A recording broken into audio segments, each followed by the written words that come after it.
Good morning सगळ्यांना. कसे आहात सर्वजण? मजेत ना? मजेतच असायला हवं सगळं आणि आम्हीसुद्धा मजेतच आहोत. तर आजच्या आपल्या एका छोट्या मिनी ब्लॉगमध्ये सगळ्यांचं खूप खूप मनापासून स्वागत करते. तर आज ना त्र्यंबकेश्वरला जाण्याचा योग आला होता. म्हणजे मी खूप दिवसांपासून इथं राहते, पण त्र्यंबकेश्वरला मी अजून गेलेलीच नव्हते. म्हणजे कधीच नाही गेलेले. आधी पण नव्हते गेले लग्नाआधी कधी आणि अजूनही नव्हते गेले.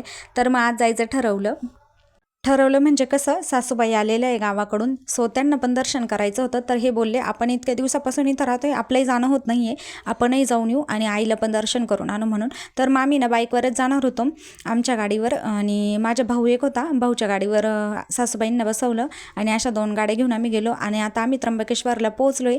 तर गाडीवर मला काही व्हिडिओ वगैरे घेता आला नाही, कारण ना साऊ असते माझ्या मांडीवर, त्याच्यामुळं मग मोबाईल मी वापरतच नाही बाईकवर. हे बोलतात खूप त्यामुळं जमलंच नाही. आणि आम्ही कुठे थांबलो पण नाही, डायरेक्टच आलो. खूप जवळ आहे नाशिकवरून यायला. तिथं आलो, त्याच्यानंतर गाडी पार्किंग वगैरे केली आणि उतरून आम्ही आलो थोडंसं पुढं. तर मग इथं ना पान फूल वगैरे घेतलं, नारळ वगैरे घेतलं देवासाठी. आणि इथं मग गंध वगैरे पण लावून घेतला. आता देवाला गेलं आहे म्हटल्यावर गंध लावल्याशिवाय वाटतच नाही आपण देवाला गेलो आहे म्हणून. तर मग इथं गंध वगैरे लावला, थोडेसे फोटोज वगैरे काढले आणि त्यानंतर आम्ही गेलो इकडं दर्शनाला, रांगेत लागायला. तर आधी म्हणजे एवढी काही गर्दी वाटत नव्हती, पण पुढं गेल्यानंतर इतकी जास्त गर्दी होती, आम्हाला असं झालं होतं आता धड पुढं जावं की मागं. पण शेवटी गेलंच पुढं, कारण साऊमुळं थोडासा प्रॉब्लेम वाटत होता फक्त, बाकी काही नाही, आपल्याला चालतं. पण मग मुलं जास्त त्रास देतात गर्दीमध्ये, तुम्ही पाहू शकता किती जास्त गर्दी होती. आणि मग त्याच्यानंतर फायनली आम्ही दर्शन करून बाहेर आलो. आता तिथला जास्त काही व्हिडिओ घेता आला नाही, कारण गर्दी पण खूप जास्त होती आणि साऊ पण नंतर त्रास द्यायला लागली होती, त्यामुळे तिथला जास्त काही व्हिडिओ घेतला नाही. त्याच्यानंतर डायरेक्ट आम्ही दर्शन करून बाहेर आलो.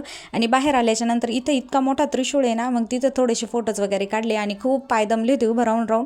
मग थोड्या वेळ बसून घेतलं तिथं, प्रसाद वगैरे घेतला, थोडेसे फोटोज वगैरे काढले. आणि त्याच्यानंतर ना साऊ खूप त्रास देत होती, मग मी थोडा वेळ साऊला घेऊन बसले एका जागेवर.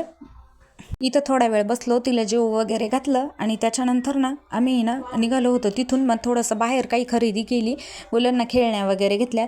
त्र्यंबकेश्वर आणि देवाचं ठिकाण म्हटलं ना, काही पण वस्तू घ्या तुम्ही, खूप जास्त महाग असते, त्याच्यामुळे मी तर काही स्वतःला काही घेतलं नाही, फक्त मुलांनाच थोड्याशा खेळण्या वगैरे घेतल्या, गाडी शिट्टी वगैरे डमरू असं काही घेतलं होतं खेळायला. आणि त्याच्यानंतर ना मग इथं ना खूप कंटाळून गेले होते सगळे, 5 वाजले होते. मग भाऊला भूक पण लागलेली होती माझ्या, तर मग त्यांनी समोसा खाल्ला आणि आम्ही तिथं चहा वगैरे घेतला. आणि त्याच्यानंतर परत आम्ही तिथून निघाल्या थोडंसंच पुढं आल्यानंतर 2-1 किलोमीटरवर त्र्यंबकेश्वरवरून येताना इथं ना स्वामी समर्थांचं खूप मोठं केंद्र आहे, खूप छान आहे. इथं स्वामी समर्थांची खूप मोठी मूर्ती आहे. त्याच्यानंतर इथं थोड्या वेळ बसलो आणि नंतर आम्ही निघालो घराकडे, कारण ना 6 वाजले होते. आर्यन शाळेत गेलेला होता, तो सुद्धा घरी आलेला होता. तर मग अशा आम्ही आलो नंतर घरी. तर आजचा मिनी ब्लॉग कसा वाटला तुम्हाला, नक्की कमेंट करून सांगा. चला बाय बाय आता.